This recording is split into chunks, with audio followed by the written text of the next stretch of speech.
Hey everybody, today we are going to start some fermented salsa. So far I have diced my tomatoes and I've put them in the bowl, and I am currently dicing up some jalapenos to add in it. You don't have to be too picky about how you cut them because in the end we're just going to run it through the blender anyways to make it chunkier or smoother, whichever way you like your salsa. In our house, we don't have it too chunky because my son won't eat it chunky. So we grate it down nicely.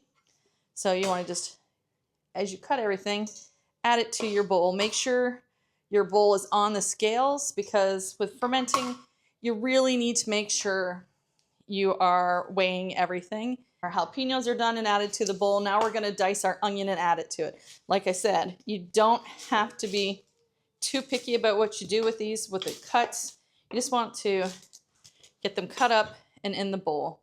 We're going to put this on the counter and we're going to let it ferment for 3 to 7 days, depending on how much fermentation funk you want added to yours. You want to leave it there until your pH is at 4.0 or less. This way you know it's not got any bad bacteria in it and that it will kill any of the bad stuff, but still be uber good for your belly. Okay, so we're just dicing our onion in nice big chunks. Like I said, you don't need to be fussy about this part. Just cut it up, throw it in there, and make sure you're weighing it. Clear your scale. Okay.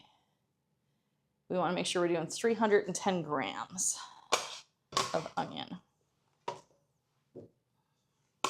When fermenting, you want to make sure all your equipment is clean because you don't want to get anything cross-contaminated with it.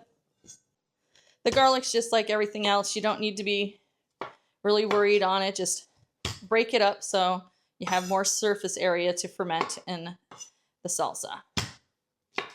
In the description box below, I will put the full recipe on how to make this. My guys love it. Some of my friends enjoy it. Adds a nice little twang to your salsa by fermenting it. We're just going to take a nice big bundle of cilantro, just chop it up. Like I said, you can do it rough. Nothing has to be picky because in the end, we're going to run it all through the food processor.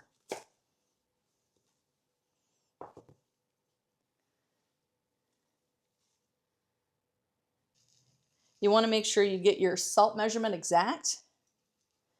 It might sound like it's a lot of salt going in at first, but really it's not that much. Just want to sprinkle your salt in.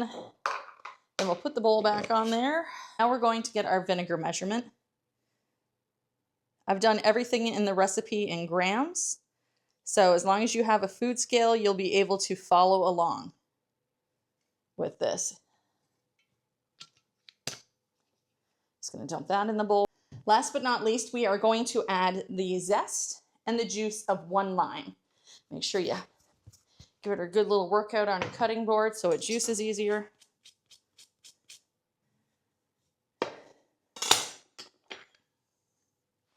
You can use this in place of any other salsa that you would use.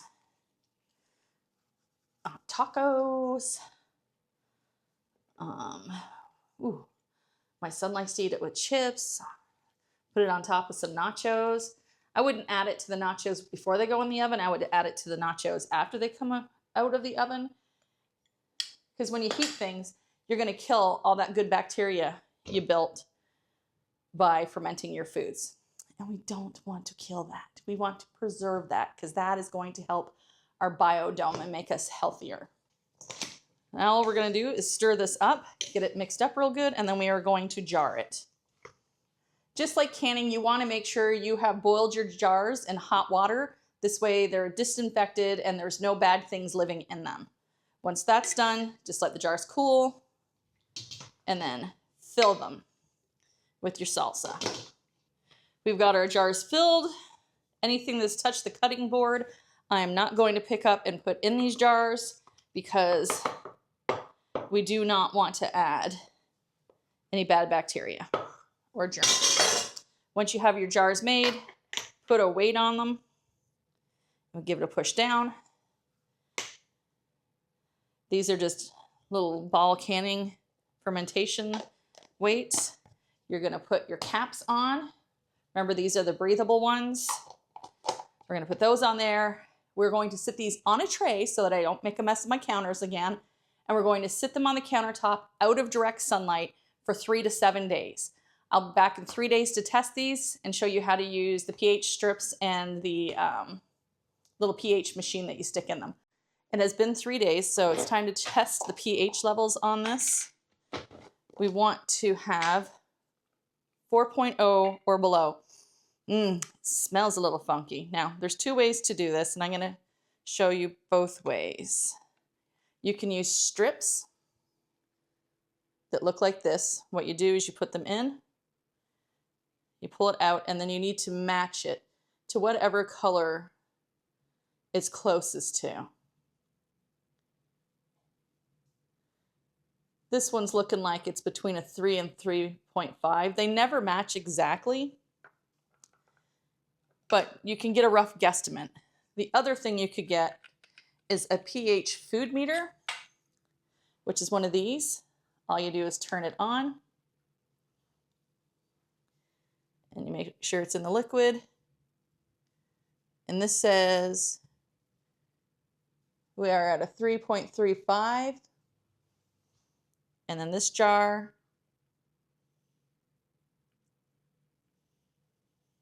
is at a 3.32, which means they're good to go. They are safe for consumption. We are going to process these down further and jar them and put them in the refrigerator. We've run the test with the pH strips and everything's where we want it to be. Make sure your hands are clean, because remember, all of this stuff is sterilized, not disinfected like I said earlier. Menopause brain. You want it all sterilized. And then we're going to take out the weights, and all we're going to do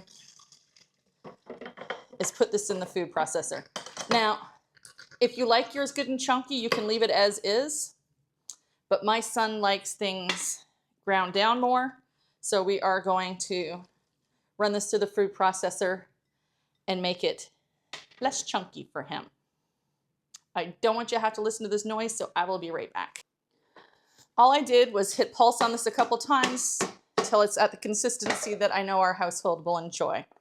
Now all I'm going to do is put it in a sterilized jar. Make sure your jars are sterilized.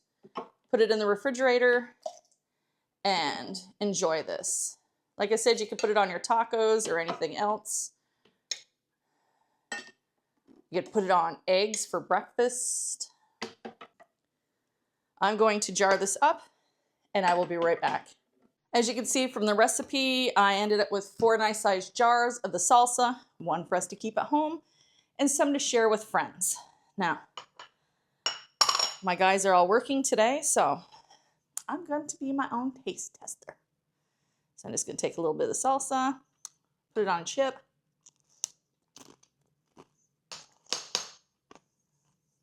Oh, she's spicy. Woo! She got a little bit of bite to her, a little bit of heat, some nice funk. She's really delicious. And I think we're all going to enjoy the salsa throughout the next couple weeks. Now, if you're enjoying my content, please subscribe, like, comment, and let me know if there's any other fermented foods you would like to see me make. In one of these corners, I will put a link to my fermentation playlist that I'm currently working on, and YouTube will choose whatever video it thinks you would enjoy most. I hope you all have a blessed and wonderful day. Bye-bye.